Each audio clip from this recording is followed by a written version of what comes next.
Donc, le sens de cette conférence de presse réside dans le cadre où nous avons senti la nécessité de parler avec la base et de réconcilier avec elle. Bon, étant donné que nous étions sortis sur le territoire national pour massifier le parti et l'élargir, d'autant plus que certains parmi nos militants avaient pensé que nous les avions abandonnés. Ce n'était pas du tout le cas. Nous étions sur le territoire national pour massifier le parti. Là, vous avez vu Boiro qui est de Kolda, Momar Ismaël Sissé de Thiès, il y a les responsables de Kédougou, de Saraya, de Salemata, voilà, de Bignona, donc à de Djimbour, à de Louga, etc. Donc nous sommes quasiment présents dans presque sur l'étendue du territoire national et international aussi. Je profite de l'occasion pour souhaiter prompt rétablissement à notre secrétaire national coordonnateur ADJ de la diaspora, le doyen Adama Dieng, qui a été frappé par la Covid-19 et qui est actuellement, je pense, en salle de réanimation en Italie. Donc Adadji est présent actuellement en France, en Italie, en Belgique, etc. Et on s'en réjouit. Donc il était nécessaire aujourd'hui de rencontrer la base pour leur dire que nous ne l'avions pas oublié et pour leur dire que nous sommes là à vos côtés comme nous l'avons toujours été. D'autre part aussi, profiter de l'occasion pour adresser un message au chef de l'État, son Excellence Monsieur le Président Macky Sall, par rapport à l'alliance entre les formations politiques et à la gestion du parti ADJ et de la coalition Diolen. Voilà, nous sommes vraiment, le moral est au bas, les responsables sont complètement découragés et notre volonté a toujours été de continuer à cheminer avec le président et de le soutenir. Franchement, on ne connaît pas un président aussi compétent, aussi fort que le président Macky Sall. Voilà, quelqu'un qui a réussi à transformer le Sénégal et qui a donc un leadership incontesté au niveau continental. Malheureusement, au niveau politique, nous, Adadji en tout cas, qui avons beaucoup fait pour le soutenir depuis 2018, et qui avons subi toutes les difficultés, toutes les conséquences néfastes, continuons donc à être laissés en rade, les responsables qui sont là aujourd'hui, d'autres qui voulaient venir, n'ont pas en tout cas apprécié, et nous avons donc senti la nécessité d'envoyer un message au président de la République pour lui demander de rectifier le tir, parce que là, nous ne voulons pas du tout effectivement le laisser, nous ne voulons pas effectivement rejoindre l'opposition. Notre volonté est de continuer à travailler, à cheminer avec lui, à le soutenir comme nous l'avons toujours fait, mais malheureusement, aussi il y a le minimum, et si ce minimum-là, on ne l'a pas, les gens seront obligés à un certain moment de prendre acte et de prendre notre destin en main, ce que nous ne voulons pas effectivement. Le profil est bas parce que le parti Adadji a abattu un travail énorme. Depuis 2012, je l'ai dit tout à l'heure, les responsables sont là. Nous ne sommes pas des transhumants. Nous avons soutenu le président Macky Sall au deuxième tour. La base était là en 2012. Nous avions donné un ordre qui était de voter pour le président Macky Sall et la base a suivi le mot d'ordre. Suivant cela, nous avions créé le mouvement Macky 2017 pour le soutenir, jusqu'à ce que ce mouvement-là devienne le parti sénégalais pour l'émergence. Effectivement, Abdoulaye Daouda Diallo ne voulait pas entendre ce mot, et PSE est devenu Adadji. Et jusqu'à présent, nous continuons à soutenir le président Macky Sall. J'ai eu un accident de voiture en allant à sa rencontre. Finalement, nous avons été trahis par la coalition où nous étions. Et ils sont partis sans nous. Malgré mon accident de voiture, à minuit, j'étais là-bas à la plage, je ne voyais personne pour m'aider.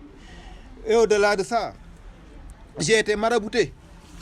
L'année dernière, mon ventre enflé et refusé. Je ne pouvais plus rien manger. Il y a un jeune frère qui est là, qui est le coordonnateur à Kaolack. Il a pleuré, ma famille a pleuré. Tous croyaient que j'allais mourir. Moi-même, je ne croyais pas, franchement, que j'allais en sortir, par la grâce de Dieu. J'ai eu des prières, je suis là, mais les conséquences sont toujours là. Et au-delà de ça, ça ne fait même pas 15 jours, j'ai vendu mon véhicule pour ne serait-ce qu'éponger certaines dettes dues aux nombreuses dépenses que je ne peux plus supporter parce que le parti est devenu très grand. La coalition est devenue grande. Les militants sont partout, ils sont là. Tous soutiennent le président. Jour et nuit, nous sommes partout. Sur la presse, sur les réseaux sociaux, sur le terrain. Ne serait-ce que pour soutenir le président de la République. Et nous sommes toujours au front. Nous sommes toujours en premier au front pour soutenir le président. Tout cela demande des moyens. Malheureusement, nous n'avons pas ces moyens-là. Et c'est très difficile. Mais ne serait-ce que pour la dignité de notre parti, de la coalition. Vous voyez chaque jour l'opposition qui nous dit que vous soutenez quelqu'un qui ne vous respecte pas. Vous soutenez quelqu'un qui ne veut même pas vous recevoir. Ne serait-ce que pour ça, le président devrait penser quand même à rectifier le tir.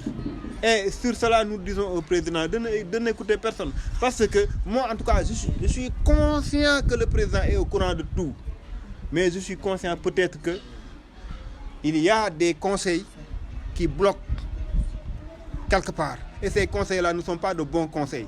Si le président ne fait pas fi de ça, il risque de perdre des gens. Donc, il doit revoir son entourage. Il doit revoir son entourage. Parce que ces gens-là, ce que le parti a dit peu, en matière administrative, nous sommes plus diplômés qu'eux. En matière politique, nous sommes plus politiques qu'eux. En matière de mobilisation, en tout cas, nous avons des personnes qui sont derrière nous et qu'eux n'ont pas. Et c'est certain. Ce n'est pas des choses que nous inventons. Même l'opposition témoigne de notre présence sur le terrain, de notre capacité à défendre le président de la République, de notre capacité à faire face à l'opposition. Eux-mêmes, c'est l'opposition qui le dit. C'est tous les partis de Benno Bokk Yakaar qui le disent. Allez sur les réseaux sociaux. Il faut aller lire les commentaires. Ce n'est pas nous qui le disons. Maintenant, si nous faisons tout ça pour soutenir le président, en retour, le président devrait savoir. Moi, je l'ai dit, c'est depuis le problème du pétrole là, de BBC, que le président devrait savoir qui est maintenant Maître Diaraf et le parti Adadji. Parce que c'est dans les moments difficiles qu'on reconnaît ses vrais amis. Nous l'avons toujours prouvé. Malheureusement, on ne comprend pas. Le minimum, c'est deux à trois choses. La première chose, qui est quand même banale, c'est quand un responsable de parti qui soutient le président et qui le fait à visage découvert vous écrit une correspondance, le minimum, c'est d'abord de répondre. Moi, je ne peux pas comprendre qu'un chef de parti, membre de Benno Bokk Yakaar, président d'une coalition qui s'appelle Diawlène, écrit 3-4 correspondances officielles déposées à la présidence de la République, ne reçoit aucune réponse en retour. Ça pose problème. Deuxièmement, que depuis longtemps, j'ai parlé à Mohamed Boun Abdallah Dionne, depuis qu'il était malade, qui m'avait promis que dès son retour, il va tout faire pour que le président me reçoive. Il m'a demandé de lui remettre une lettre, je l'ai fait. Rien. J'ai parlé 2, 3, 4 fois à mon ami, mon grand frère, le maire Aliou Sall, tout récemment. Il m'avait promis qu'il va parler au président et qu'il va même insister. Rien. J'ai écrit des correspondances. Rien. J'ai fait des lettres ouvertes. Rien. J'ai fait des messages téléphoniques à Mahmoud Saleh, qui a reçu, qui a accusé de réception. Rien. J'ai même tenté d'aller au gris du palais. Et j'en ai été dissuadé. Rien. Maintenant, espérons qu'à l'issue donc de beaucoup de... Le message que nous lançons aux jeunes, notamment aux jeunes de la banlieue, c'est d'être conscient donc de la gravité de la situation. Je l'ai dit tantôt, notre responsable Adadji de la diaspora, qui a fait une sortie ne serait-ce qu'une semaine, est actuellement en salle de réanimation en Italie. Donc, pour ces gens-là qui disent que la Covid-19 n'existe pas, qu'ils se réveillent, la maladie est bien là, elle est réelle. Moi, j'ai perdu des proches. Bamba Ndiaye, il était un ami, je l'ai perdu. J'en connais d'autres. Les gens sont en train de tomber comme des mouches dues à la Covid-19. Maintenant, il revient à tout le monde, à tout un chacun, à commencer par l'État. Que chacun donne le bon exemple. Que chacun respecte les mesures barrières. Qu'on arrête de se donner la main. Vous savez, le premier problème en banlieue, c'est que les gens ne parviennent pas à respecter cette mesure banale. Les gens aiment se serrer la main pour du rien du tout. Vous voyez? Donc, aux jeunes, respectez les forces de l'ordre. Parce que ces forces de l'ordre-là, ils sont issus de nos familles. Ils ne sont pas là pour nous persécuter, mais ils sont là pour notre bien. Donc, le message que nous leur lançons, c'est de respecter d'abord les mesures barrières, d'autre part de respecter donc les forces de défense et de sécurité qui sont là pour notre propre bien. Bientôt l'arrivée des vaccins, vous avez dit que je suis prêt à me faire vacciner. Parce que je peux pas, je suis un intellectuel, Je vois un radical comme le président de la Turquie. Je vois le président donc de l'URSS. De la Russie, je veux dire, autant pour moi, l'URSS n'existe plus. De la Russie, je vois d'autres présidents. Donc je vois des rois, je vois des anges qui ont quand même une certaine communication sûre et certaine. S'il y avait du bluff derrière, ils n'allaient jamais se faire vacciner. C'est parce que la maladie existe et que le vaccin quand même porte espoir que ces gens acceptent de se faire vacciner. Donc nous qui sommes africains, qui n'avons pas toutes les possibilités, qu'Emmanuel Macron qui dit que moi je fais partie des mieux protégés au monde, malgré tout, j'ai eu la Covid-19. Trump, les mieux protégés au monde, il n'a pas échappé à la maladie. D'autres présidents, d'autres reines, d'autres rois ont soit attrapé la maladie ou soit succombé à la maladie. Donc, nous, Africains qui n'ont pas toutes ces possibilités-là, donc nous avons intérêt à nous faire vacciner. C'est la raison pour laquelle je dis que moi je fais, en tout cas après le président, je serai la deuxième personne à être vaccinée. Merci beaucoup pour ces deux questions extrêmement importantes. Pour la première question, j'ai eu écho donc de cette information qui n'honore pas notre frère Ousmane Sonko, qui est chef de parti comme nous. En tout état de cause, la première remarque que j'ai à faire, c'est que, en tout cas, si c'est avéré, le seul fait d'aller se faire masser, donc c'est une erreur politique pour un responsable politique donc de son niveau. Donc c'est une erreur politique d'aller dans les salles de massage.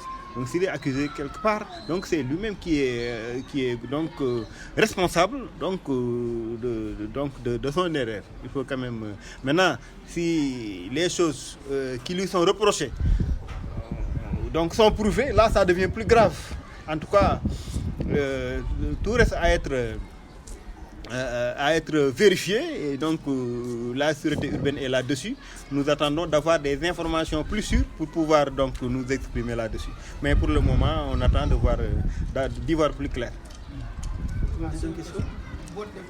Pour la deuxième question, nous l'avons dit tantôt, notre objectif, notre volonté, ce n'est pas de quitter le président, le meilleur des présidents. Nous ne faisons pas de chantage. Nous ne réclamons rien. Parce que depuis des années, j'ai vendu ma maison, mon terrain à Tivaouane Peulh. J'ai financé ça depuis 2018 en tournée politique pour faire réélire le président Macky Sall. Nous n'avons jamais rien demandé. Rien du tout. Depuis lors, nous faisons tout pour le soutenir. Nous donnons tout pour le soutenir. Nous subissons tout pour le soutenir. Maintenant, effectivement, si au-delà de tous ces actes-là, que nous avons posé et que nous venons de poser, le silence continue de régner, l'ignorance continue de persister, ce serait un message qui signifie que je n'ai pas besoin de vous. Et si des gens doivent s'allier, c'est parce que l'un doit avoir besoin de l'autre. S'il n'a pas besoin de nous, on n'a pas... ça n'a aucun sens ça n'aura aucun sens de continuer à dire Macky. Nous serons obligés de prendre nos cailloux maintenant pour... Voilà.